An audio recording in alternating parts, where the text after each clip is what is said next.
story of Pitha and the bird on a winter morning. One chilly winter morning, sunlight was streaming into the courtyard of a small village house. Moyna and her younger brother Roni were sitting under a blanket, enjoying warm pithas, rice cakes. Their mother called out, "Once you're done eating, go to the tree and gather some dried gourd leaves. We've run out of kindling." Moyna and Roni quickly ran to the big tree. They started picking up the dry gourd leaves scattered underneath.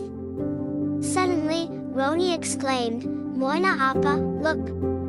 What kind of nest is this?" Moyna came closer and saw a little bird sitting in a corner, nestled among dry twigs and leaves. The bird's feathers were soft and colorful. Roni said, "The bird is shivering." Moyna replied, "It must be cold. Let's make a cozy spot for it." The two of them worked together to create a soft nest using the dry leaves under the tree. Roni brought his old towel and carefully placed it over the nest. The little bird slowly moved and opened its eyes. Their mother came over and said, "You've done a wonderful thing. The bird won't suffer anymore. Remember, birds need warmth in winter.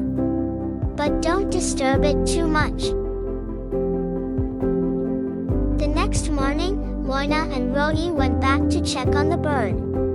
It had flown away, but a small, colorful feather was left in the nest. Moyna picked it up and said, "The bird left this to thank us. See?"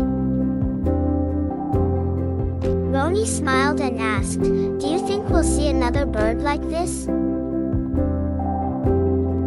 Moyna replied, "Of course. We just need to take care of them."